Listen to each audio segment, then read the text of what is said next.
good for Dell's process to name things. I know. You find it called a very No, it's Tai Chi and tap, but maybe not forever. I know, I can't do that too.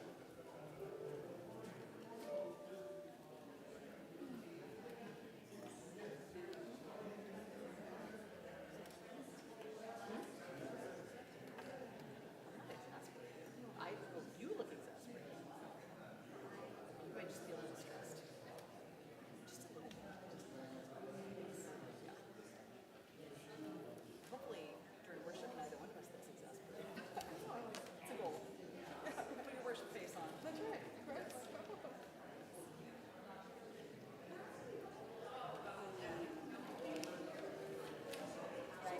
I hope people are in the same mood they were in when I did the Mary Oliver service last spring. Because there's going to be a lot of like, let's read poetry together, which I think is a nice spiritual practice. I think so.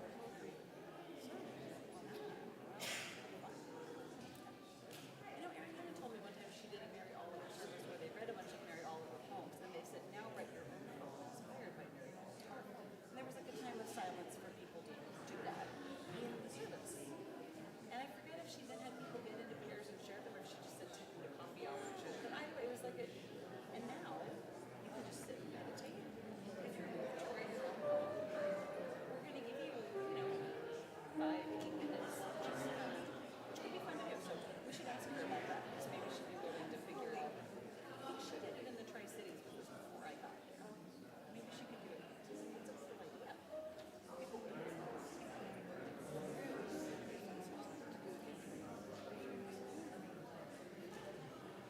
Yes, which is also pretty cool. Next time with more publicity, so people know that. I'm going to ask Laureate to turn the monitor on. Sure.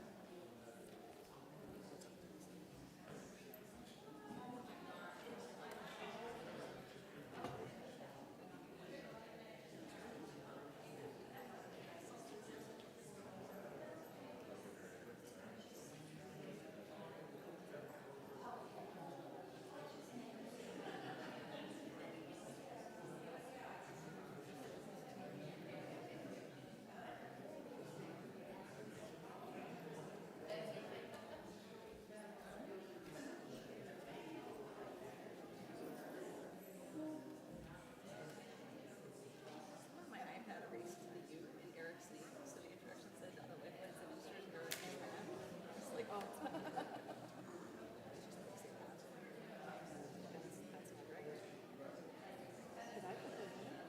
No, I put it in. When I was typing it in last night, I swear I typed in the U, but it wasn't. So I was like, oh, it's not that I don't know better. All right. Let's get started.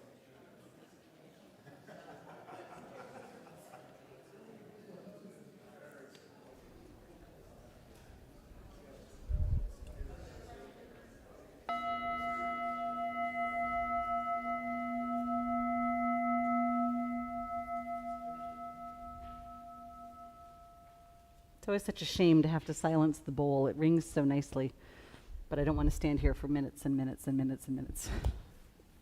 Welcome to the Unitarian Universalist Congregation of Salem. I am the Reverend Monica Jacobson. I use she, her pronouns, and I serve this congregation as minister. I am so glad that you have chosen to come and be part of this community this morning, here in our sanctuary or joining us through the magic of the internet. It takes each and every one of us choosing to come to create and co-create and recreate this community for this congregation to exist. Leading worship with me today are Sarah as our celebrant, Eric Schumann, accompanied by Archie as our Lifelines lay minister, David Yakel is at the piano, our music director Grace Curran is our cantor, Lorianne Schmidt is at the tech table, and Doc Hadley made our slides. These are just some of the hands that go into making a Sunday morning happen here. And we are grateful for all who share of their time and their energy and their gifts. We gather this morning, as we always gather, as a community of seekers, each and every one of us searching for wisdom and inspiration to help us live lives of meaning. We come together carrying our questions, wondering at life's mysteries, maybe filled with gratitude for life's gifts, or perhaps weighted down with grief for life's hardships. And when we come, we bring all that we are carrying and hold it here together in this space of worship. You are welcome here exactly as you are.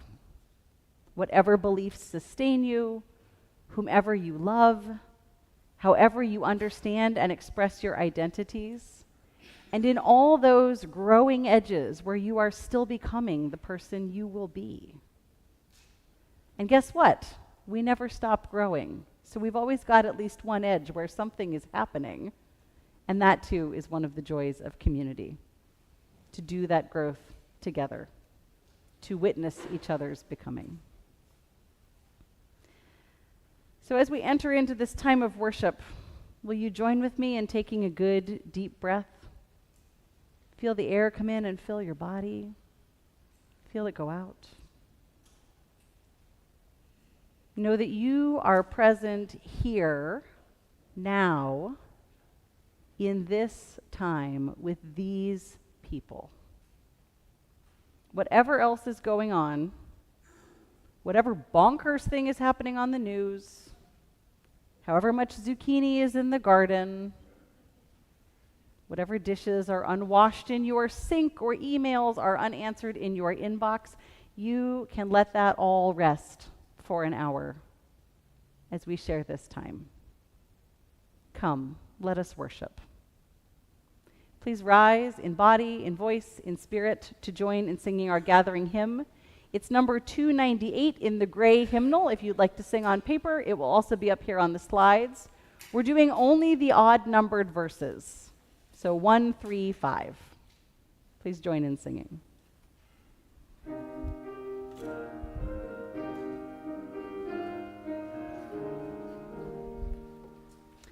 Wake now my senses and hear the earth call. Feel the deep power of being in all. Keep with the web of creation your vow, giving, receiving as love shows us how. Wake now, compassion, give heed to the cry. Voices of suffering fill the wide sky. Take as your neighbor both stranger and friend, praying and striving their hardship to end. Wake now my vision of ministry clear, brighten my pathway with radiance here. Mingle my calling with all who will share. Work toward a planet transformed by our care.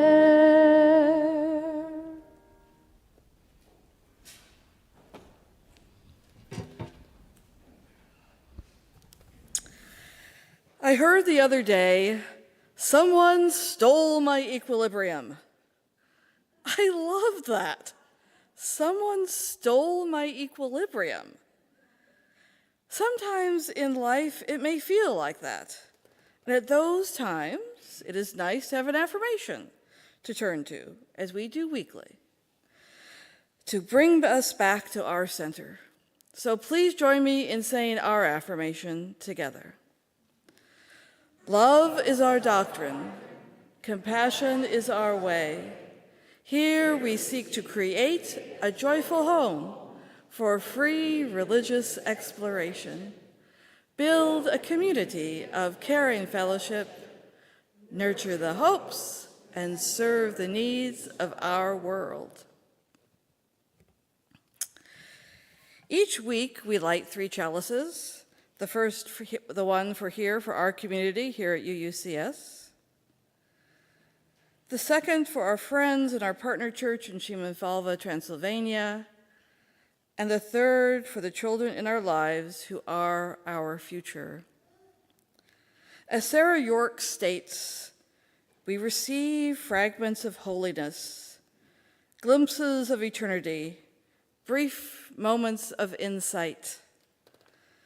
Let us gather them up for the precious gifts that they are, and renewed by their grace, move boldly into the unknown.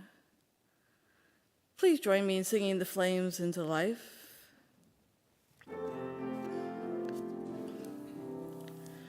Rise up, O flame, by thy light glowing, show to us beauty, vision, and joy.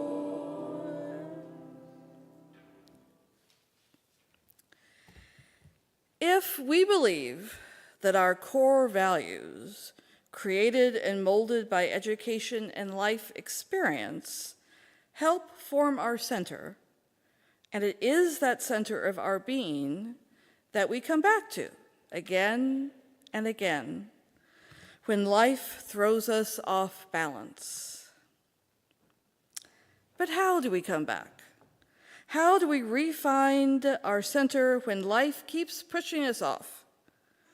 Whether it be a death, loss of work or housing, a country gone to war and separation of families, a physical or mental illness or injury.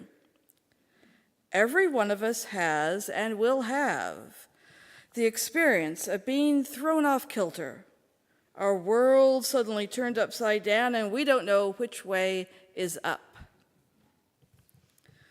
One thing that anyone who uses their body in some purposeful activity, be it sports, construction work, gardening, dance, playing with a child, learns over time, is that although there is strength to his or her center, it cannot be solid and unmoving. If it were, it would crumble over time or break if something smashed into it. In order to comply with what your body asks, the center must be strong yet fluid, being able to bend and shift, maintaining equilibrium on the move. Could this be thought of as the thread in the center?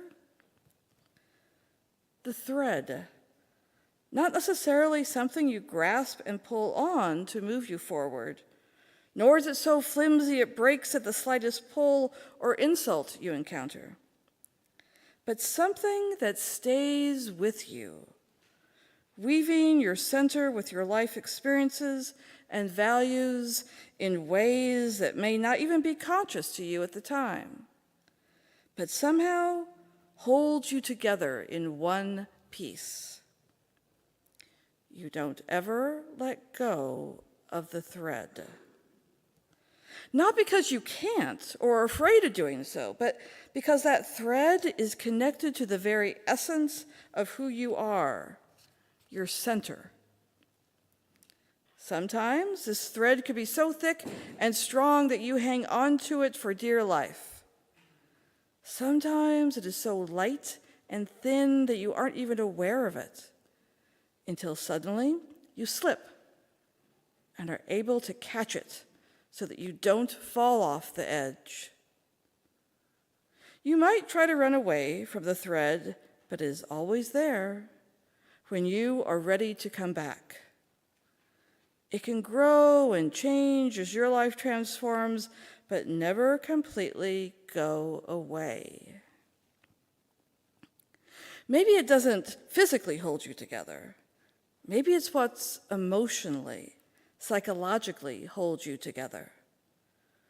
That centering thread comprising of love, integrity, authenticity, weaving itself through life's experiences, bringing us back to our core values and beliefs.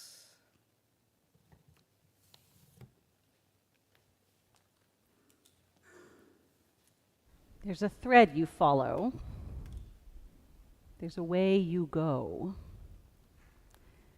There's a song that reminds us that sometimes instead of working hard to find the thread, to know the way, we might simply relax and trust that we will find the way because the way will find us. So go ahead and listen, hum, feel your way in to this shared singing.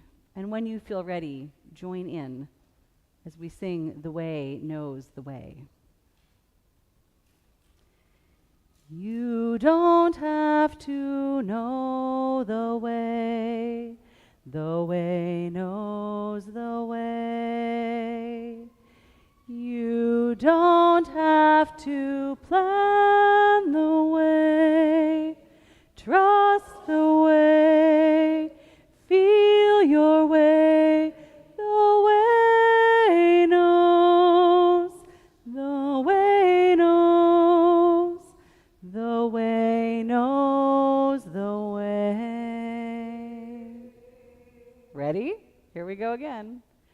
You don't have to know the way knows the way. You don't have to plan the way, trust the way, feel your way.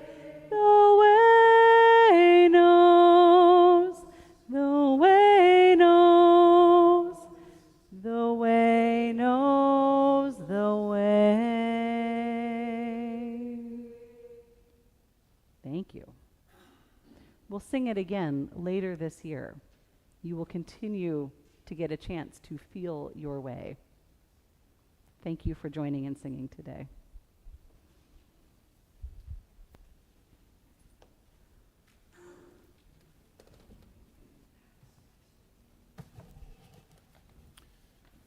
We have two Lifelines lay ministers up here this morning. One, you can probably see, who has four legs. Whose name? It's a multi-species team. I really like that concept. And I'm going to give you a little hint that there may be more multi-species members of this team coming soon, so stay tuned. My name's Eric Schumann. I'm the human side of this particular team, and I am one of your Lifelines lay ministers, and really pleased to be in that position here this morning. We have one joy and one sorrow to share that you've written in our book. The joy is from the Family Promise team. Thank you to all the volunteers who made this last rotation a success. A special shout out to those volunteers who filled multiple host positions. And P.S., we're going to need more volunteers in December. We have a sorrow from Gigi Holland. Some of you know her as Gloria. Alan Holland was in a serious e-bike accident on Tuesday, and he's in Salem Hospital for 1 to 2 weeks. He suffered a traumatic brain injury, a cracked rib, and several abrasions, and he was wearing a helmet. She wanted us to know that. So our thoughts go out to Gigi and to Alan. Lifelines lay ministers. Why are we here? We're here because if you're encountering difficulty finding your equilibrium, we're here for you. So Sarah said it well for us this morning. If you have a joy to share, we're here for that. We can help you celebrate. If you have a sorrow, a personal challenge with your health, with someone you love, we're here for that too. So we light one more candle for those sorrows and those joys unspoken, which remain in our hearts.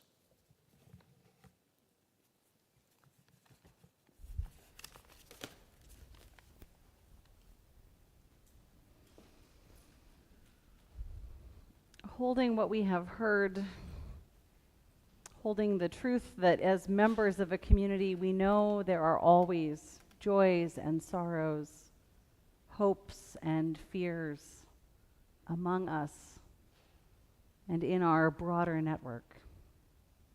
Holding all that, will you join with me in a spirit of centering, of meditation or prayer or reflection, as we share these words from Robert Weston? There is a living web that runs through us to all the universe, linking us, each with each, and through all life, on to the distant stars. Each knows a little corner of the world and lives as if this were their all. We no more see the farther reaches of the threads than we see of the future, yet they're there. Touch but one thread, no matter which. The thoughtful eye may trace to distant lands its firm, continuing strand, yet lose its filaments as they reach out, but find at last it coming back to those from whom it led.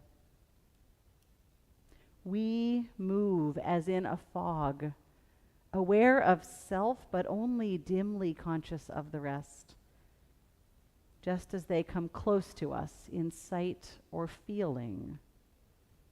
New objects loom up for a time, fade in and out, and then as we look on, the fog lifts, and there's the web in shimmering beauty.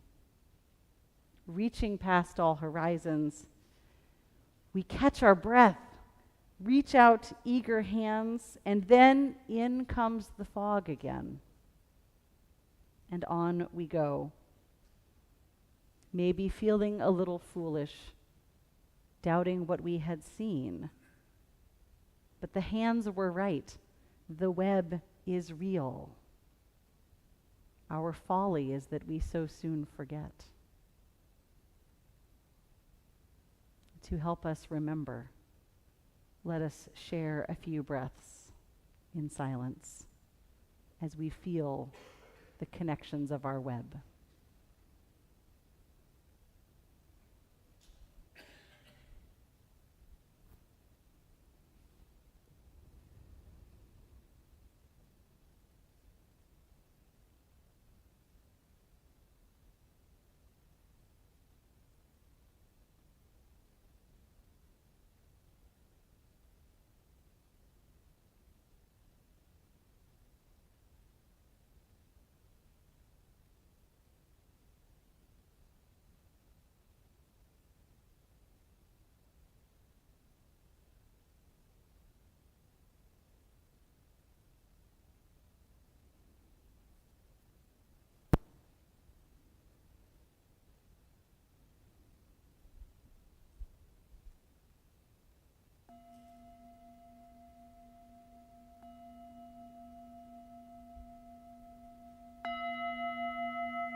As you bring your attention back into this space, never letting go of the web, but bringing yourself back here, please join in singing our heart song. You can remain seated. We'll sing number 15, The Lone Wild Bird. It's in the gray hymnal, and it will be up here on the screen.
There is a thread you follow. It goes among things that change, but it doesn't change. People wonder what you are pursuing. You have to explain about the thread. But it is hard for others to see. While you hold it, you can't get lost. Tragedies happen, people get hurt or die, and you suffer and get old. Nothing you can do can stop time's unfolding. You don't ever let go of the thread. The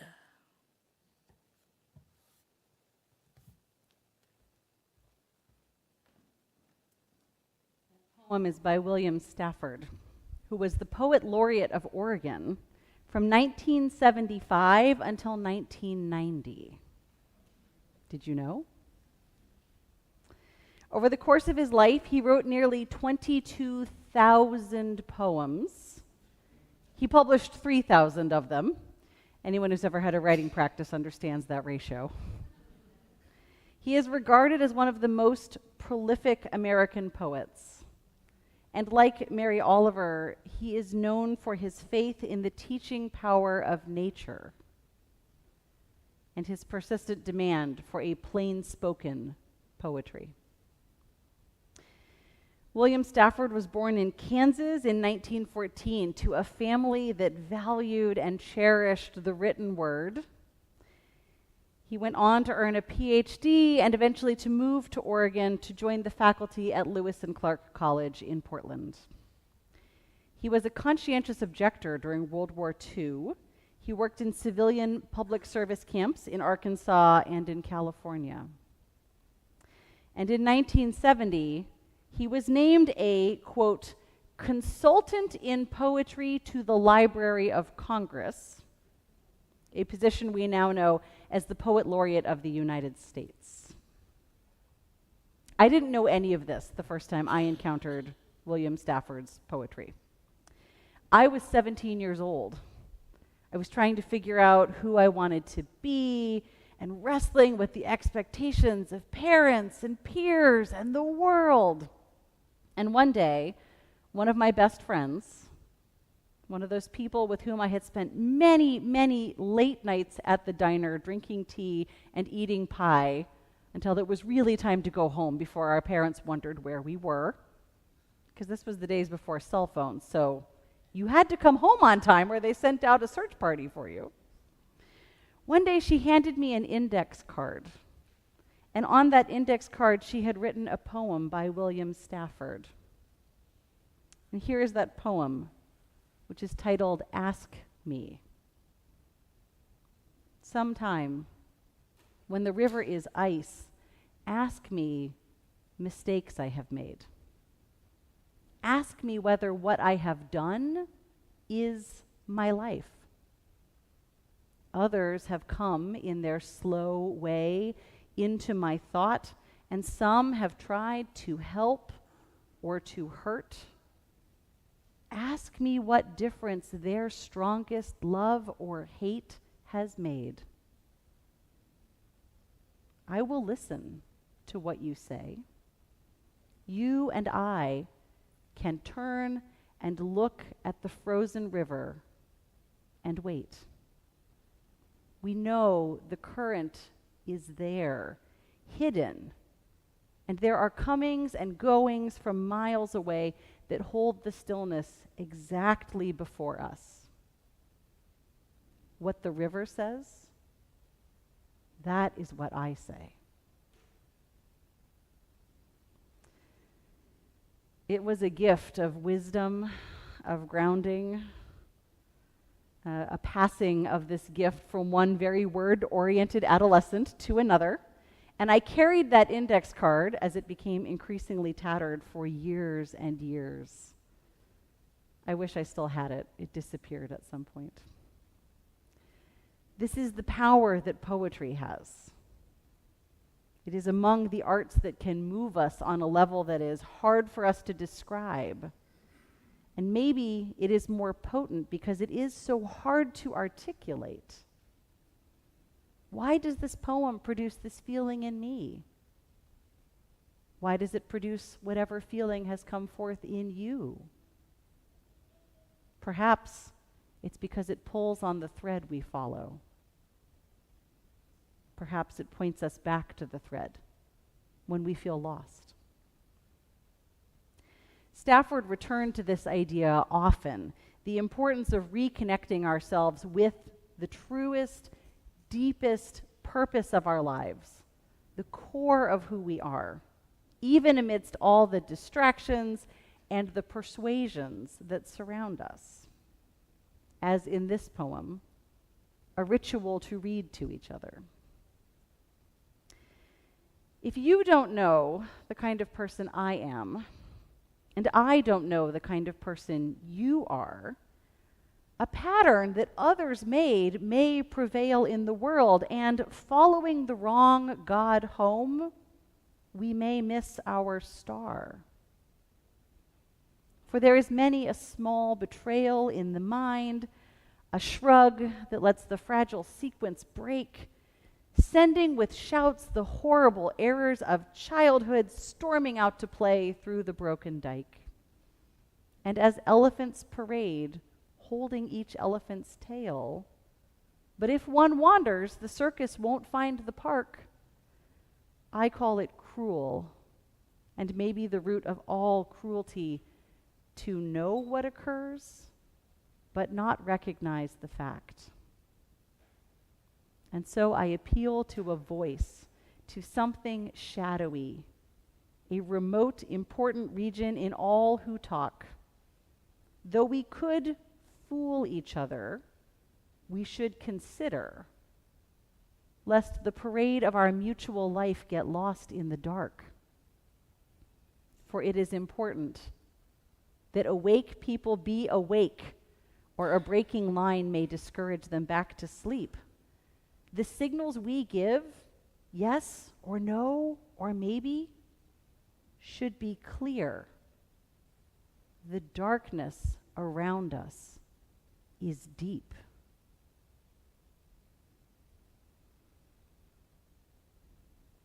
Throughout Stafford's childhood, his family moved often, looking for work for his father during the Great Depression. Stafford began to help contribute to family income in his teens. He delivered newspapers, he worked in sugar beet fields, he raised vegetables, and he found work as an electrician's apprentice.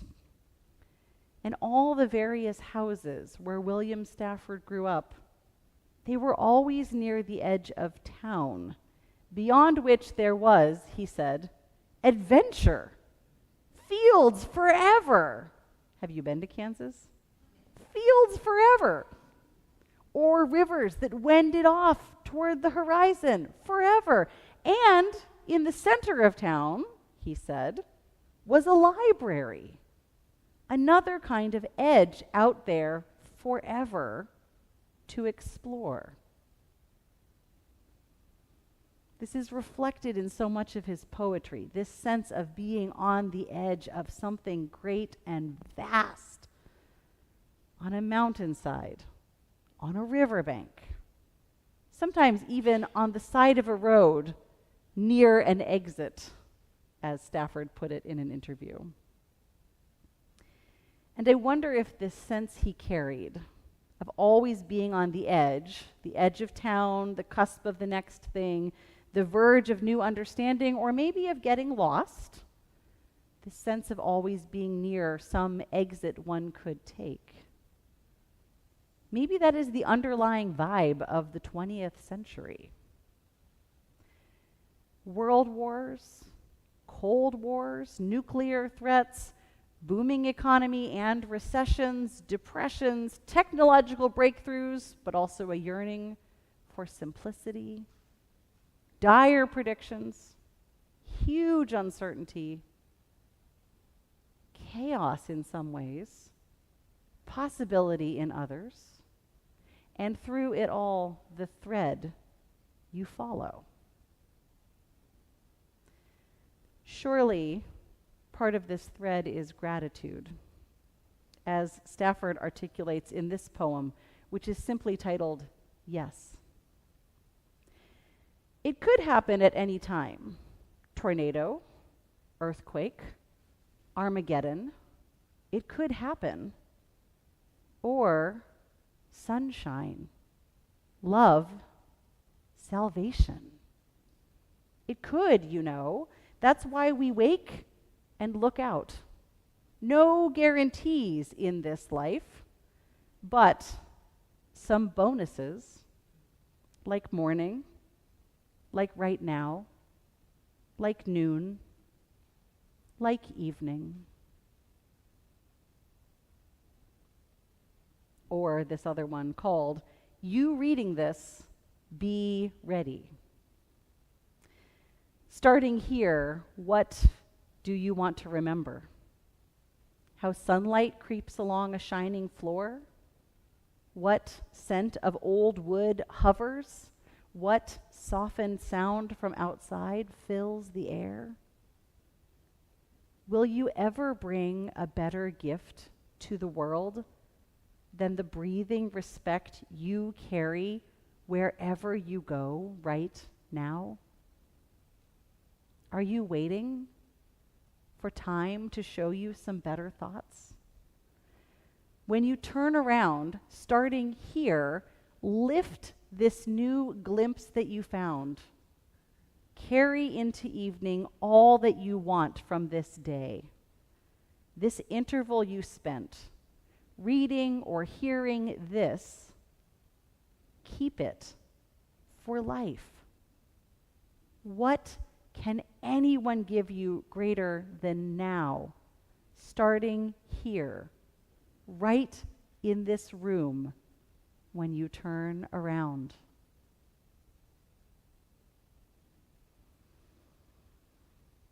These may be poems from the last century, but I think they still speak to us now.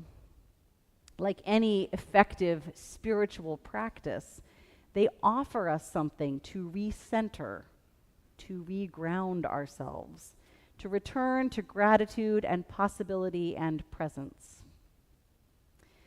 The Unitarian Universalist minister Harry Schofield had a practice of choosing a poem to read daily, maybe for a full year, as a part of a practice that he named living by heart. He said, if you don't have some kind of devotional life, some kind of spiritual practice, you will simply dry up and blow away. So he offered this practice, living by heart, which means making time in your days to pause, to wait to see what is happening within you, and to bring in phrases, songs, poetry, things that can ground you and to help you welcome the day, and remind you to experience your kinship and connection with all you know. To welcome everything means to make space in yourself every day, to move through despair to hope, to find gratitude, and an invitation to feel yourself connected to others.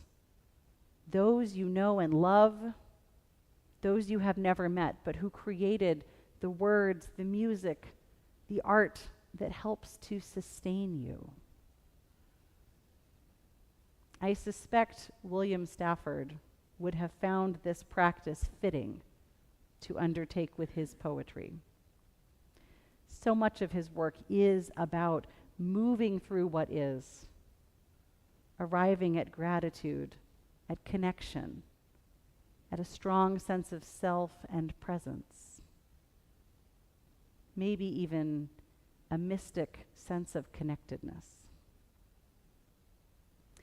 On August 27th, 1993, the day before he died, William Stafford wrote this poem titled At 4th and Main in Liberal Kansas, 1932.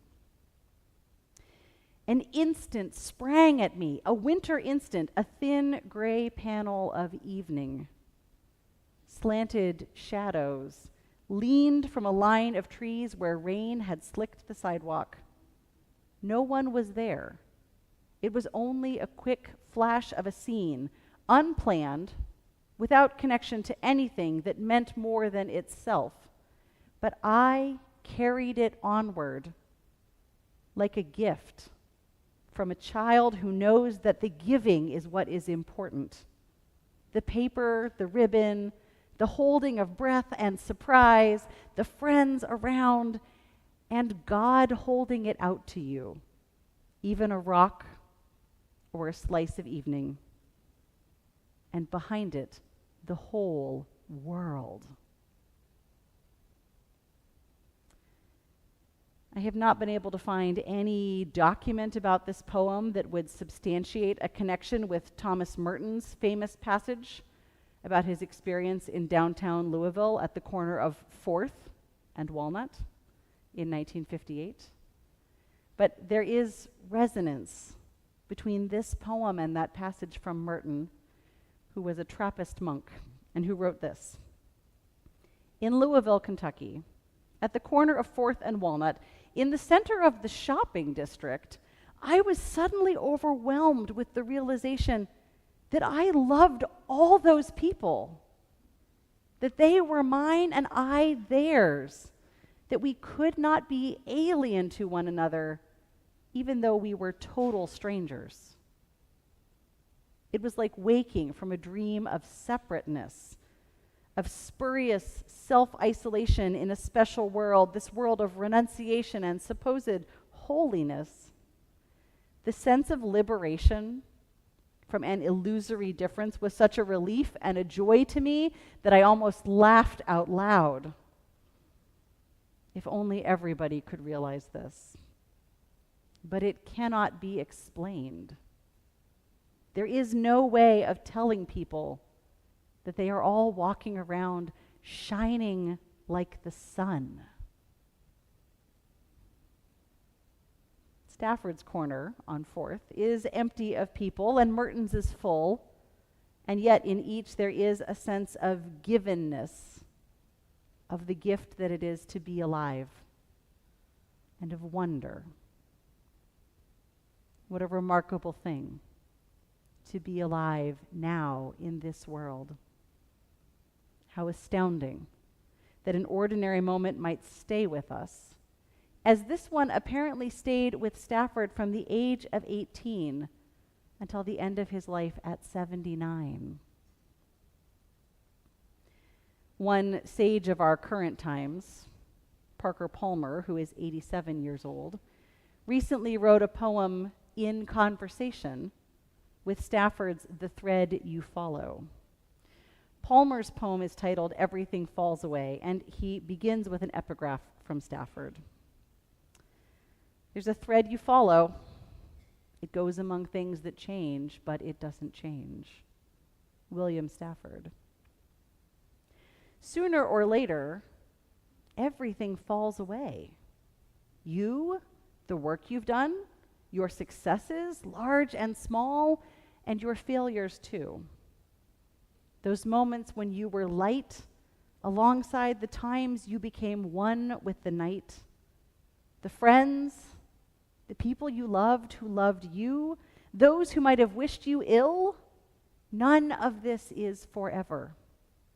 All of it is soon to go or going or long gone. Everything falls away except the thread you've followed, unknowing, all along.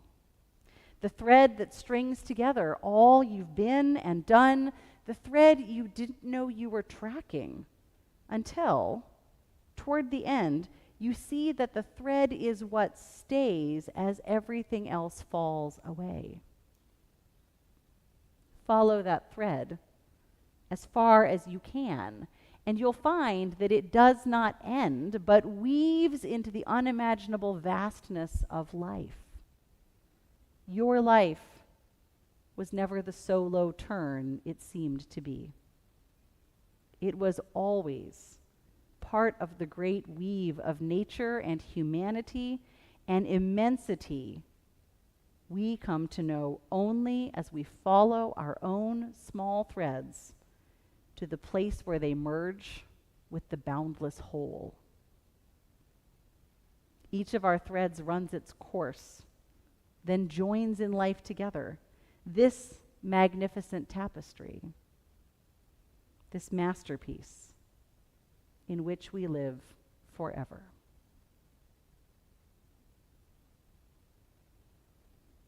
All this, the words of William Stafford and of Thomas Merton and Parker Palmer, the prompting, ask me whether what I have done is my life, and ask me what difference the strongest love or hate of others has made. All of this points us to the value of these moments in which we can find that which is older, truer, longer, stronger than the feeling of the passing moment. And when we find that thread, or when we come back to it, or when we realize that we never really let go but simply got distracted, we return to the core of who we are, and we find ourselves part of the great tapestry of life. For such worthy pursuits as following the thread through the weaving of our lives, and for the poets who show us the way, may we be grateful. May it be so.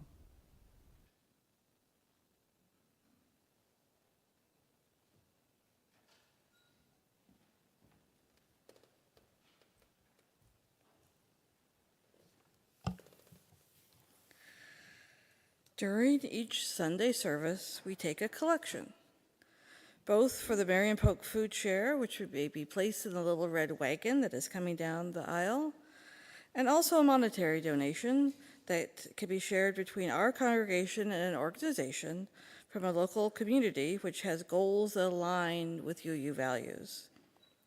This month, the plate recipient is the Planned Parenthood Columbia Willamette.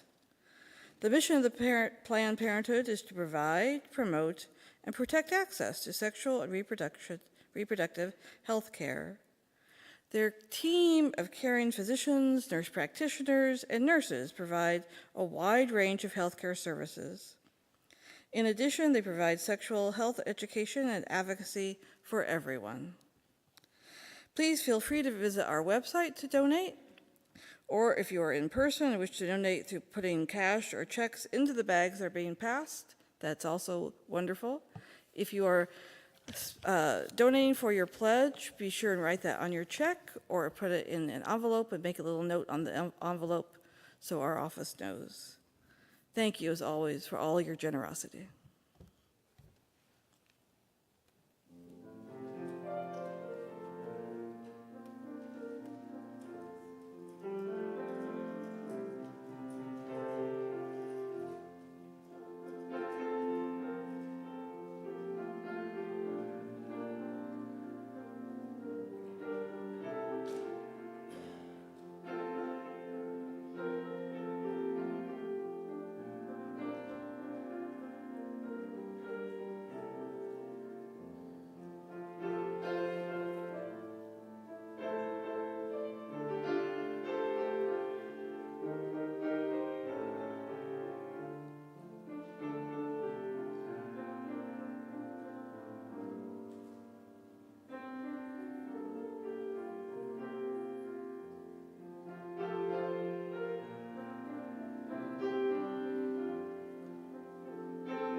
Thank you to everyone who just helped with our minor wagon malfunction.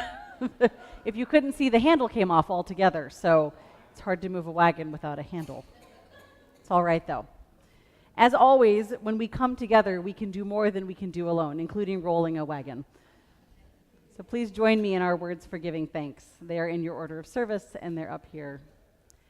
To the work of this congregation, which is weaving a tapestry of love and action, we dedicate our many gifts, including these offerings.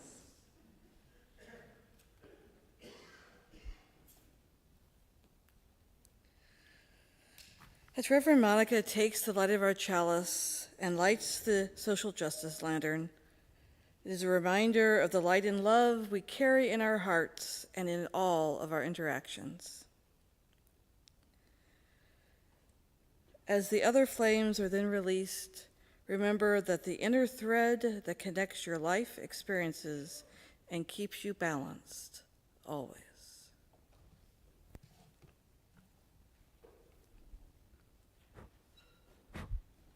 It's always the hardest one to put out. A few invitations for you. This Thursday, choir is back. The first choir meetup will be this Thursday here in the sanctuary at 6:30 p.m. It is a gathering that is perfect for anyone who is interested in joining. Anybody who wants to come back to choir, whether after the summer or after a longer absence. Anybody who is not sure they can sing in a choir, you probably can. No singing experience is required. So Grace says just bring your voice and be ready to have fun. 6:30 Thursday in here. Next Sunday in our service, we're going to have a backpack blessing.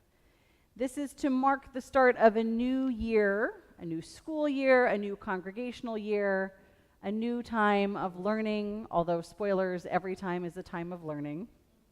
So if you have young people in your life, or if you yourself have a backpack, a briefcase, a bag, a purse, something that you would like blessed, please bring that with you next Sunday. We will have a chance in our service to share, and we will again have those little tags that you can put on your bag to wear throughout the year to remind you always that this community is a part of your life, that we belong to each other.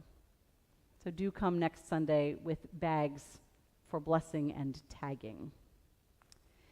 There are, as always, plenty of other things going on. You'll find some of them announced on the back of the order of service. You'll find them in the Friday update email, and if you don't currently receive that, you can stop by the welcome table to get on that list. And our September newsletter is coming soon, which will also have some exciting updates. So again, if you haven't been getting the newsletter and you want to, stop at the welcome table and be sure your information is current. You are invited, you are welcome, you are needed as participants in so many things, because the only way to co-create this community is to choose to show up. So please find what calls to you, follow that thread, and come and be part of what is happening here. Thank you. And in that spirit, please rise in body, in voice, or in spirit for our closing hymn, a celebration of all that is, as we sing for all that is our life. The lyrics are up here, or they're in the gray hymnal. It's number 128 if you prefer paper.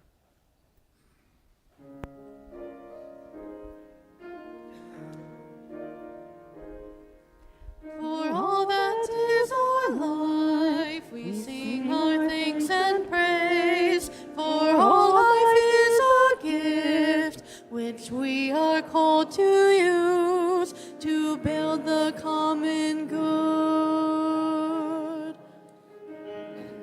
and make our own days glad. For needs which others serve, for services we give, for work and its rewards, for hours of rest and love, we come with praise and thanks. For all that is our life,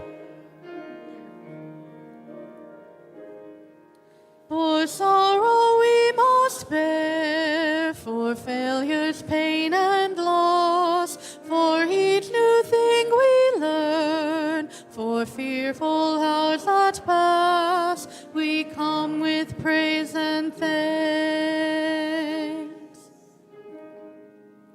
Now for all that is our life, for all that is our life, we sing our thanks and praise. For all life is a gift, which we are called to use to build the common good and make our own days glad.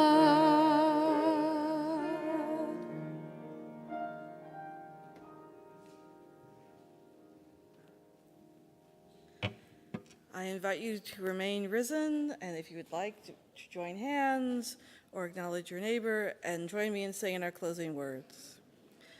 May faith in the Spirit of life, hope for the community of earth, and love for the sacred in one another be ours now and in all the days to come. Blessed be. Sorry for my hands. No worries. That's good. When Robin Shoshu Lance was here, she came out and I was holding hands with her, and I was like, "Your hands are very warm. Mine are very cold." And she said, "I get really warm when I meditate. Isn't that interesting?" And I was like, "That really is." Yeah. Most people, they hold still, their body temperature goes down. She was like, "I don't know, spiritual practice heats me up." I was like, "That's very fun."